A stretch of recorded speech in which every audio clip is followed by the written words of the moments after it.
Okay, nagbabalik po ang Republika. Kausap pa rin po natin si Bishop Nilo Tayag. So, how will you operationalize this? Of course, there's direct participatory democracy now. This is like ancient Greece. This is Greece in the Philippines. Oo. Pero a little bit of history lang, no? During the campaign, ay tinayo ko yung Revolution Duterte kontra Daya. Okay. Against the COMELEC. Okay. Particularly Andres Bautista and Smartmatic. Okay.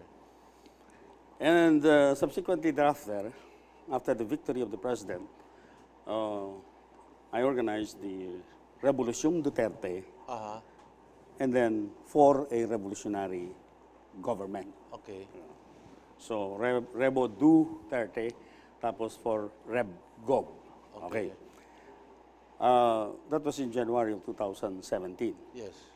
And composed of former first quarter stormers and the former supporters of President Digong.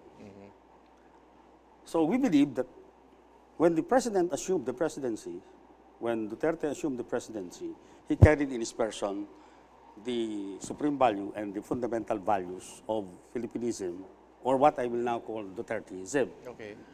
And therefore, when he assumed office, the revolution has already started. Yes. So all we have to do is to help him carry out his vision and mission for the country. Okay. Yun ang purpose nun. Yes, yes. But in so doing, there are so many obstacles, Along the legal and institutional, Okay. so that it is very, there is a compelling need To override this. to override all these things, because we cannot afford to squander the next 4.5 years of the presidency. Okay. Meaning, this is a golden opportunity. You may call it a hyperbole on my part, but I'm saying is this. What I'm saying is this. Duterte is a gift of God. I am speaking as a bishop to the Filipino people only once in a century. Bakit ko nasabi yan? Mula kay Aguinaldo hanggang kay Aquino III, 1898 yun eh. Mula kay A hanggang kay A. Hanggang kay A. Okay. It's a good 119 years Okay. of the rule of the Trapo, the traditional politicians. Okay. But the left-wing Ilustrados, led by Rizal and Del Pilar, subsequently joined later by Andres Bonifacio, who formed the KKK, who became the first president of the first Philippine Republic, Okay. and led the revolt of the masses. He was removed from power during the Tejeros Convention. Yes. And I call it the Tejeros Syndrome. Tejero syndrome. Oh. Okay. The Republic, itong Republika mo, was just a warning when there were already factions. Yes, yes. Di Magdalo and di Magdiwang Yeah, faction. yes, yes. So that's why I call it the Tejeros Syndrome. Okay. The Tejeros Syndrome, I heard this from Adrian Cristobal, paraphrasing the Communist Manifesto. Yes. He said, the history of all hitherto existing organizations and corporations and institutions of the Philippines Yes. is the history of factionalism.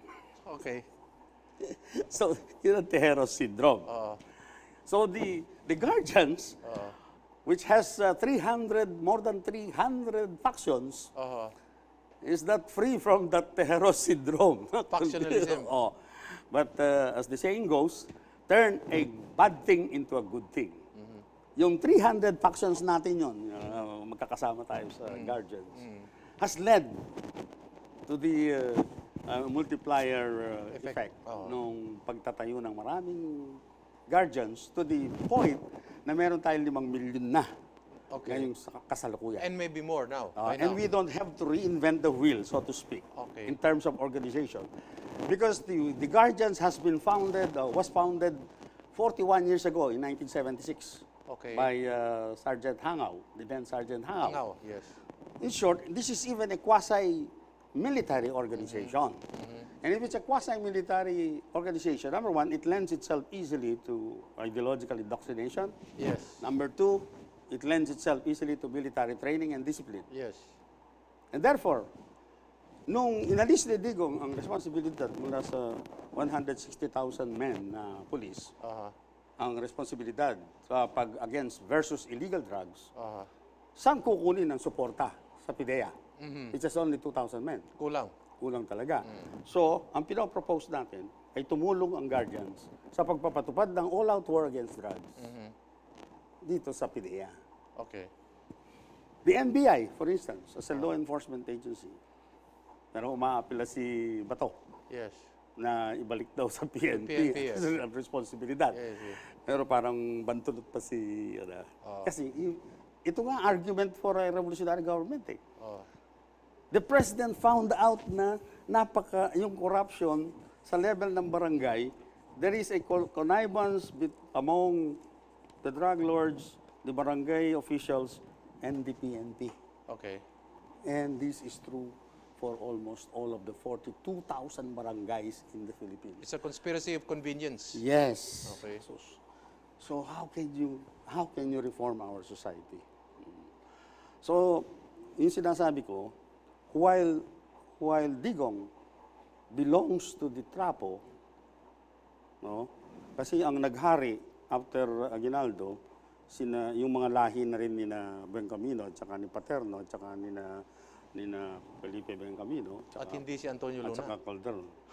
Nung mawala na rin si Antonio Luna, Yes. they had to eliminate Bonifacio here, the Yeah. Revolt of the Masses. We won against Spain, Yes. but we were fighting the American imperialism, Yes. and they had to kill Antonio the Luna. best general who could fight the Americans. Oo. Hindi, sinurrender nila ang Republika. Yes. And so, ang nangyari, Trapo rin ang tatay ni Digong. He was appointed Secretary of General Services ni Marcos. Yes. And then he was governor of the Greater Davao. Yes. So for all intents and purposes, Digong is a Trapo. And yet, Digong, somehow, accidents in history, nagkaroon siya ng kaso sa Cagayan, Ateneo de Davao. Yes. Napadala siya sa Lyceum of the Philippines. Yes. So, I was teaching there. Yes. I was teaching at UE. Oo. That was the policy of the KM noon, the Kabataan Makabayan. In order to expand, Yes. kailangan magturo kami sa ibang eskwelahan. Yes. In order to avoid yung elitism ng UP chapter. It keeps to itself, yung UP Kabataan Makabayan. So, ang nangyari, naging KM si Digong. Okay. And he imbibed the national democratic ideology and he even says that he is a socialist. Yes. So, yun ang na-embody niya sa kanyang persona.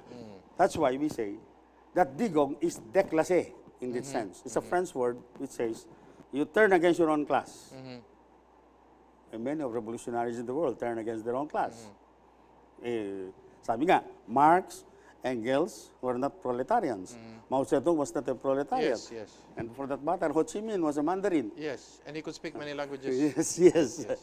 And for that matter, Jose Maria Sison was a landlord in Kabuga, Ilocos Norte. And so are some members of Congress who are with the party. Yes. In Bulacan. In Bulacan. Yes. Yes.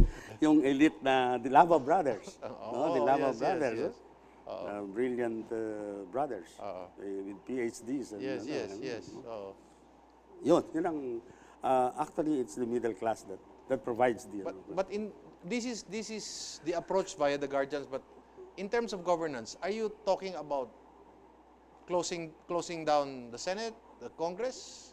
Is that the objective? No. Yes, of course. A revolutionary government, the first requirement of a revolutionary government is to remove the existing constitution, the 1987 constitution. Remove it completely. If you're going to remove that, why not remove the Supreme Court then? It's just for purposes of yung maintaining the administration of justice. But Kasi there might be a constitutional crisis. They might question the declaration of Kanino revolutionary nila government. kukwestiyonin nila sa Supreme Court. Yes. That's a good point. Yes. That's a good point. But of That's course, a good point. But of course, by history, Bishop, usually the Supreme Court is very malleable when they realize that they may be also abolished. Of course. In two occasions. The Marcos, And- during Marcos time. And during President GMA's time. Yes. That's true. I remember Justice Fernando. Yes, and Justice. Kay GMA, Davide. Davide, Oo. But I think they will submit. They will submit to the president. Yes. So, there are three components of a revolutionary government. So si Digong is there.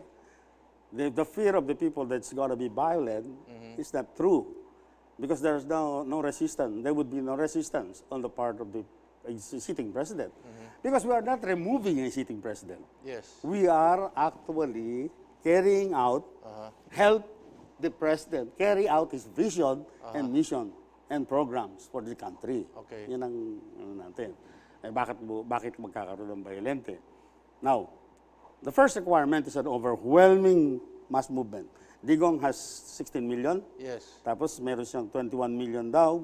Upon closer scrutiny of what happened under Bautista and the Smartmatic. Yes. Actually, 21 million votes.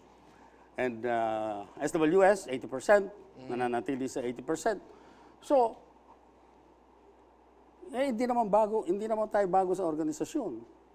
Between Colonel Kabuwatan and myself, I was the president of the Bongbong Marcos for Vice President movement. He was the General Secretary. There are 5 million supporters. What will Marcos loyalists, Okay. supporters. You talked about BBM. Is Bongbong Marcos going to become vice president in a situation like that, or will it still be Leni Robredo? Under a revolutionary situation, si Bongbong na Ang magiging vice president ni President Digong. Kasi meron siyang base na napakamalaki din na sumuporta kay Digong. Okay. So we have that 5 million. Tapos sinasabi ko, meron pang 5 million na guardians. Yes, yes. So meron kaming mga Union of Churches and Protestant pastors na millions din ang bilang. So the first requirement is the overwhelming clamor on the part of the masses. All over the country. Oh. And may I define it now? Ang revolution na tinutukoy namin is not the revolution like 1986. But There was a change of the one clique of the Ilustrados by another. yes, There was no change from below. there was a musical. It was just a musical chair. Musical chair. Yes, yes. Ang ibig sabihin nito, yung kay Duterte, ang gusto niya, itong manggagawa, magsasaka, lahat-lahat ng mga disenfranchised and marginalized sectors of our Will society be given a voice will now be given and represented. because the democratic content of the revolt of the masses was killed together with kasabay ni Bonifacio. Yes. And then, pagkaangat ni Aguinaldo, tuloy-tuloy na ang rule ng Trapo for 119 years hanggang kay Aquino III. How about what will happen to the CPP-NPA? The president is talking about declaring it a terrorist organization, and that the next objective of the armed forces of the Philippines will now be the NPA after the liberation of Marawi. We're going to discuss this when Republica returns.